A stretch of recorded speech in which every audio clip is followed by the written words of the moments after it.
खरं तर सरकारचं अपयश लपवण्यासाठी नागपूरची दंगल घडवली असा आमचा स्पष्ट आरोप आहे आणि ते करणारे कोण तर सत्ताधारी आहेत।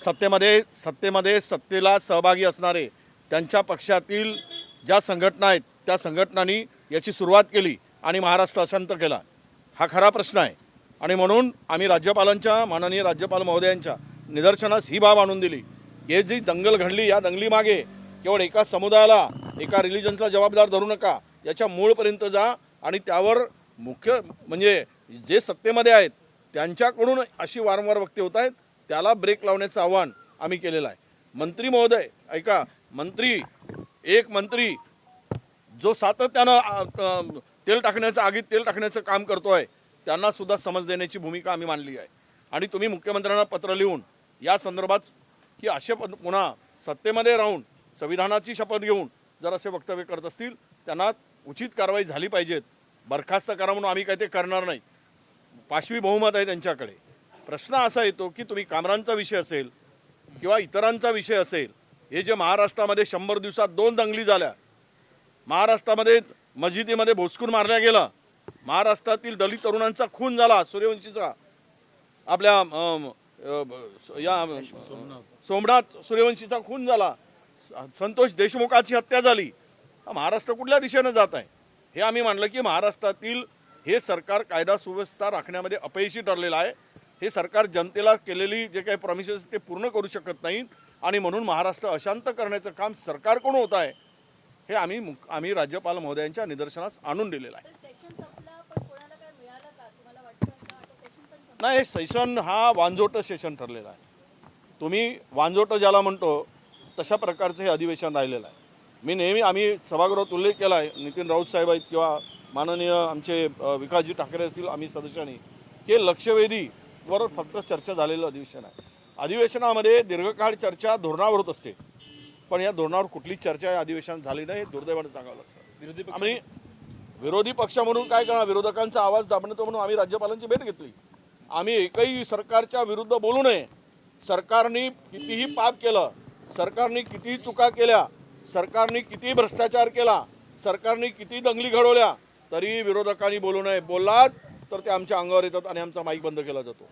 ही जी काही भूमिका आहे ही लोकशाही संपवण्याची भूमिका आहे। हे संविधानाला मानणारे वर्ग नाहीत, हे त्यांनी या अधिवेशनामध्ये दाखवून दिलेलं आहे। या अधिवेशनात सुद्धा विरोधी पक्ष नेता ठरलेला नाहीये, विरोधी पक्ष नेता झालेला नाहीये। नागपुर हिंसा को लेकर राज्यपाल से कांग्रेस का प्रतिनिधिमंडल मिला है, क्या कुछ बातचीत हुई है, किस प्रकार का आश्वासन दिया गया है? नहीं, माननीय अध्यक्ष जी हमारे हर्षवर्धन जी सपकाळ साहब है और हमारे जो अध्यक्ष यहाँ उनको सत्य शोधन समिति की एक समिति गठित की गई थी, माणिकराव ठाकरे साहब, हम इनके सबके नेतृत्व में सीनियर कांग्रेस के लीडर हम लोगों ने माननीय ऑनरेबल गवर्नर साहब से मुलाकात की और महाराष्ट्र की स्थिति को आज के हमने उनको अवगत कराया।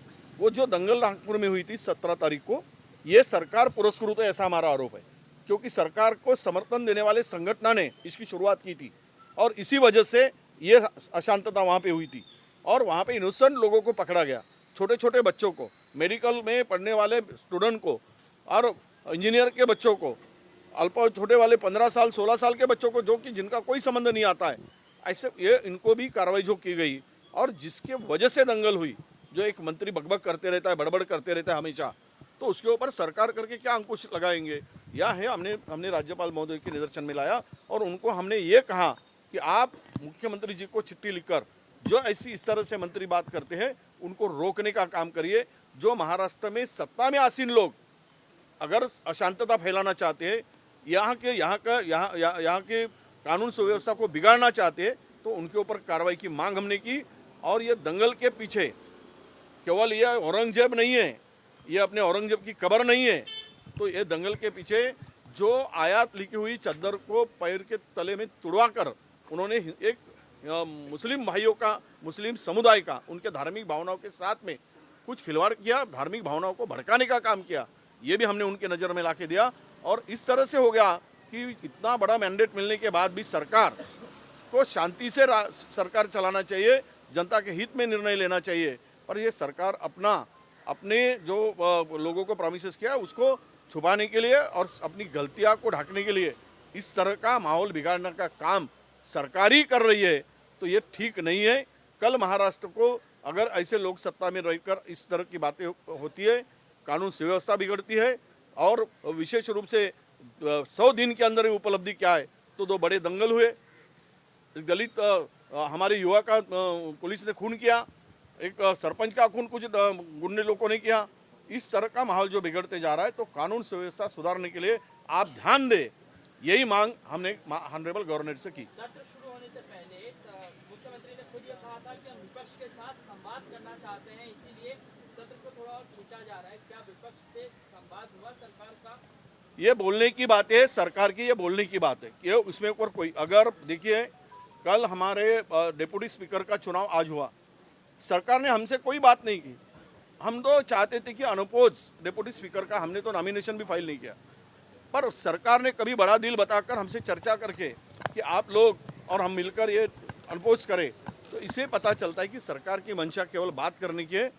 साथ अपोजिशन लीडर की जो बात थी उसको भी लेकर हमने बार बार क्वेश्चन उठाया, तो सरकार की मंशा विरोधियों को साथ में लेकर नहीं, तो मनमानी कारभार करके विरोधियों को दबाकर राज्य को चलाने की उनकी ये हमारी संख्या जो कम है, तो उसका फायदा उठाकर जो उनको इतना बड़ा मैंडेट मिला है, तो इसका गैर फायदा जनता के हित में निर्णय लेने के लिए नहीं, खुद की कुर्सी और खुद की सत्ता को लोगों के फायदे के लिए नहीं करते हुए इसका उपयोग महाराष्ट्र को लूटने के लिए किया जा रहा है।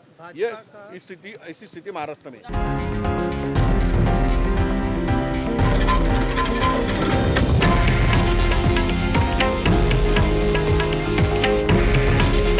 हे आहे देशातील नंबर 1 न्यूज नेटवर्क आणि आपण पाहत आहात TV9 मराठी।